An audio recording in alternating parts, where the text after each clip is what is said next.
विश्वास लोग करते कि नहीं करते आप लोगों पर? और विश्वास न टूटने दिया है आपने, टूटने भी मत देना। जिसका पैसा जमा करना है वो जमा कर रही है आप, और जिनको निकासी करना है उनको निकाल करके पैसा देने का काम कर रही है। और आपकी आमदनी भी बढ़ रही है। सरकार अलग से 4,000 रुपए महीने आपके खाते में अलग से भेजने का भी काम करती है। यह क्या है? ये माननीय मोदी जी का एक लक्ष्य है। मैं आपका अभिनंदन करता हूं, आपका आभार भी प्रकट करता हूं, क्योंकि तमाम सारे लोग कोशिश कर रहे थे कि उत्तर प्रदेश में फिर से भारतीय जनता पार्टी की सरकार न आने पाए। लेकिन मोर्चा जहां हमारे जो समझदार लोग थे उन्होंने संभाला, लेकिन हमारी मातृशक्ति ने मोर्चा संभाला और उन्होंने कमल के फूल से ईवीएम मशीन को भर देने का काम किया, और फिर कमल की तरह उत्तर प्रदेश खिल पड़ा है और आगे बढ़ चला है। मैं आप सबको बधाई देता हूं। आपने इस लड़ाई को लड़ करके हमारा साथ दिया है, और हम आपको भरोसा दिलाते हैं कि भारतीय जनता पार्टी की देश और प्रदेश की सरकार आपका साथ भी उसी प्रकार से देने का काम करेगी जिससे आपकी आमदनी बढ़े। जब कोई महिलाएं गांव के अंदर रहने वाली, शहर के अंदर रहने वाली कमाई करती है तो घर में भी उनकी इज्जत बढ़ती है कि नहीं बढ़ती है? बताइए। इधर बहुत सारे लोग होंगे, जब महिलाएं भी कमा करके पैसा लाती है, लेकिन अब हम भी कमाते हैं, परिवार को सम्मान भी देते हैं और परिवार उनको भी पहले से ज्यादा सम्मान देना शुरू किया है। नहीं किया है? जिन लोगों ने कमाई शुरू किया है पहले से ज्यादा इज्जत मिली है। अगर माननीय नरेंद्र मोदी जी इस देश के प्रधानमंत्री नहीं बनते, ये कागज में योजना चलती, आप लोगों तक ये योजना नहीं पहुंच सकती। हमारी सरकार का यही प्रयास है। अभी हम लोग उत्तर प्रदेश के अंदर माननीय प्रधानमंत्री जी की प्रेरणा से अमृत सरोवर आजादी के 75 साल पूरे होने पर अमृत सरोवर योजना लेकर के आए हैं। हमारे पुरखों ने हमें बड़े बड़े तालाब, बड़े बड़े सरोवर दिए थे, लेकिन हम लोगों ने गलती क्या किया है? उनको पाट करके अपना खेत बना लिया, अपना मकान बना लिया, अपना मालिकाना हक जमा लिया। लेकिन माननीय नरेंद्र मोदी जी के नेतृत्व वाली देश केंद्र की सरकार ने कहा कि हमारे पुरखों ने जो हमें दिया था वह चीज हमें अपनी आने वाली पीढ़ी को भी देना है। इसलिए हर लोकसभा क्षेत्र में उन्होंने हमें आदेश दिया था कि 75 अमृत सरोवर बनाना है। लेकिन हमारे मुख्यमंत्री जी ने घोषणा की कि हम हर ग्राम सभा में 2 सरोवर बनाने का काम करेंगे। लगभग 1,20,000 के आसपास यह अमृत सरोवर बनाने का काम। और यहां भी निर्देश दिया है, ध्यान रखिएगा, बहुत सारे भूमाफियाओं ने तालाब की जमीन पर, गोचर भूमि पर, तमाम सरकारी जमीन पर कब्जा किया है। उसके लिए बुलडोजर तैयार था, बुलडोजर तैयार है और बुलडोजर तैयार रहेगा। लेकिन गरीबों को नहीं उजाड़ना है। अगर गरीब ने गलती से कोई अपनी झोपड़ी बनाई है तो उसके लिए पहले दूसरा प्रबंध करके तब उनसे वह जमीन को खाली कराने का या सरकार ने निर्देश दिया है। जो अवैध कब्जों से खाली कराना चाहिए कि नहीं कराना चाहिए? बताओ। तो वह खाली कराने का काम चल रहा है। इससे हमारे विरोधी बड़े नाराज होते हैं। वो कह रहे हैं बुलडोजर क्यों चलवा रहे हो? अरे बुलडोजर इसलिए बेईमानी क्यों रोक रहे हो? अगर बेईमानी नहीं रोकते तो हम पक्का मकान आपको दे पाते क्या? शौचालय बना के दे पाते क्या?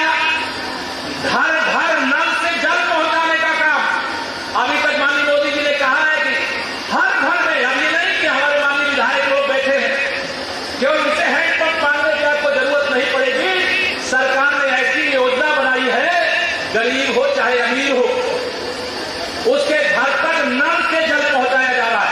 और 9 करोड़ घरों में अब तक यहां जल पहुंचाने की प्रक्रिया पूरी कर दी गई है। आगे जो बचे हैं वो योजना चल रही है। विरोधी कहेंगे अरे अभी किनके घर में नहीं पहुंचा? अरे ये होते तो केवल अपने घर में सैफई में लगवाते और कहीं नहीं लगवाते। आप लोगों ने देखा होगा, कांग्रेस वाले होते तो मैं तो सोचा करता था अमेठी और रायबरेली को सजाए होंगे, उसको भी छोड़ दिया था। आज जाइए देखिए वहां का विकास किस तेजी से हो रहा है। पूरे उत्तर प्रदेश के 75 जिलों का विकास होगा। अभी कुछ दिनों के लिए थोड़ा बिजली आना कम हो गई, ये कोयले की कमी, तमाम प्रकार की समस्या की, कुछ कारखाने बिगड़ गए, आवाज उठाने लगे। अरे जिनके शासनकाल में 2 घंटे, 4 घंटे, 6 घंटे बिजली के लिए पूरा प्रदेश तरसता था, वह बिजली की बात कहें तो शोभा देता है क्या? आप भरोसा रखिए, पूरे उत्तर प्रदेश तैयारी की है और जो योजना बना है, जो रोस्टर बना हुआ है, उसके हिसाब से भी उपलब्ध कराने का काम तीव्र गति से आगे बढ़ रहा है।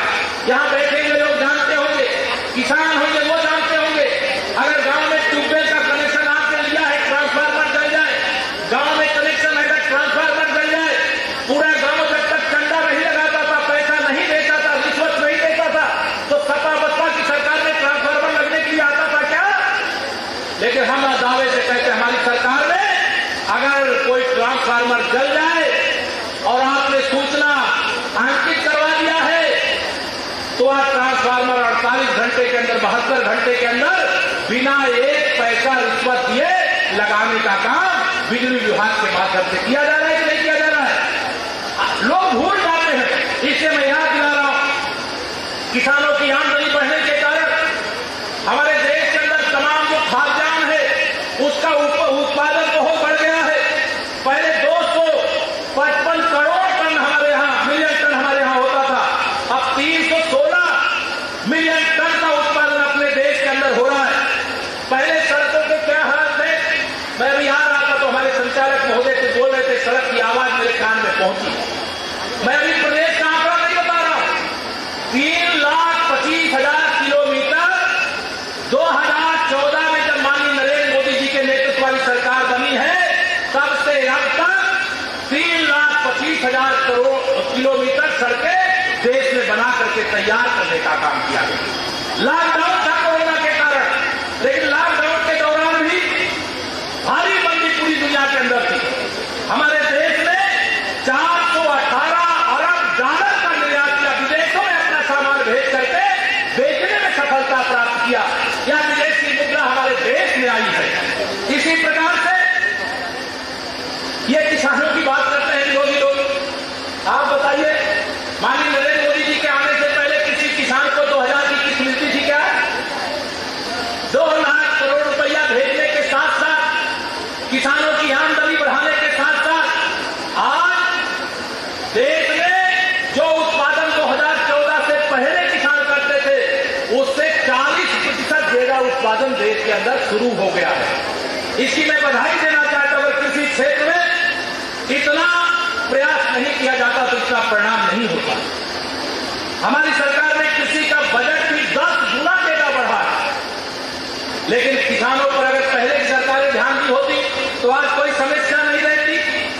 पिछले लगभग आप जानते हैं कोरोना की महामारी में फ्री में राशन मिला था नहीं मिला? बताइए। गरीबों को, पूरे देश में 80 करोड़ गरीबों को मुफ्त में राशन 2 साल से अधिक समय से दे रहे हैं और उसमें 3,40,000 करोड़ रुपया माननीय नरेंद्र मोदी जी के नेतृत्व वाली सरकार ने खर्च करने का काम किया है।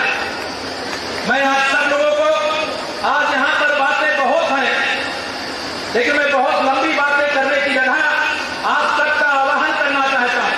हम हर दृष्टि से सबका साथ, सबका विकास करते हुए, सबके जीवन में परिवर्तन लाने का संकल्प लेते हुए, देश और प्रदेश यानी डबल इंजन की सरकार के माध्यम से सेवा में समर्पित रहते हुए आप सबको बारंबार प्रणाम करके ये आह्वान करते हैं कि सदा सरकार ये आपकी है, सरकार आपके साथ खड़ी है।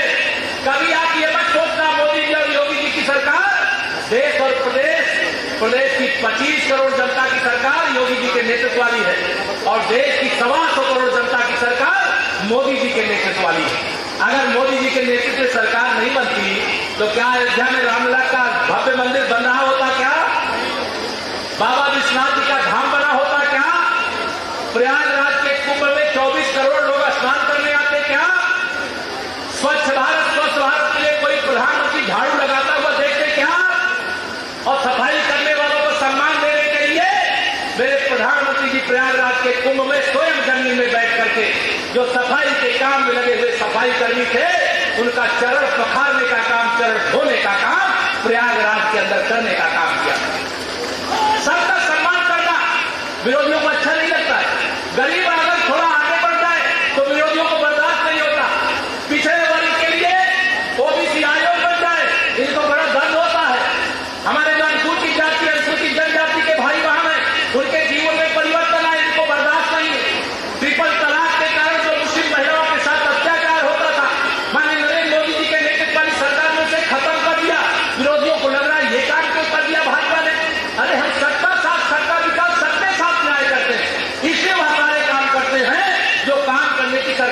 जिम्मेदारी होती है, लेकिन विरोधी पिछले सरकारों ने यह काम नहीं किया।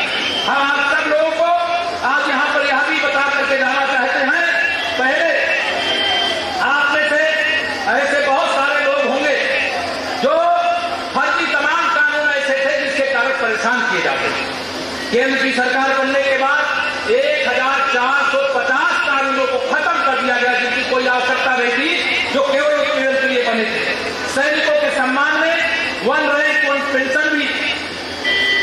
गुजरात के अंदर आप सबको मालूम है, लौह पुरुष भारत रत्न सरदार वल्लभ भाई पटेल की जो विशालतम विश्व की प्रतिमा स्थापित किया, ये किसने किया? माननीय नरेंद्र मोदी जी के नेतृत्व वाली सरकार ने किया। इसलिए मैं आप सबका आज यहाँ पर यह आह्वान करता हूँ, आप सबकी जो भी समस्या है वो हमारी समस्या है, सरकार की समस्या है, हमारा संगठन, हमारे जनप्रतिनिधि, हमारे पदाधिकारी और हमारा नेतृत्व कोई भूखा न रहे। कोरोना काल में भोजन कराने की जिम्मेदारी, सेवा करने की जिम्मेदारी पार्टी का काम केवल ये नहीं है कि हम चुनाव लड़े, जीते, सरकार बनाए और सुख हो गए, बल्कि अपने सुखों को जनता की सेवा में समर्पित करके दिन रात उनके लिए परिश्रम करें। यही मंत्र हम सब लोगों को दिया गया है, उसी के अंतर्गत हम सब लोग आप तक की सेवा में लगे हुए हैं। भीषण गर्मी के बीच में आप सब लोगों ने मुझे सुना, मैं आप सबको बहुत बहुत धन्यवाद देते हुए अभी मेरा एक वाराणसी में कार्यक्रम में वहां जाना है, इसे अपनी बात को पूरा करता हूं। आप सबका हृदय से आभार, बहुत बहुत धन्यवाद। भारत माता की, दोनों हाथ उठा करके बोलिए भारत।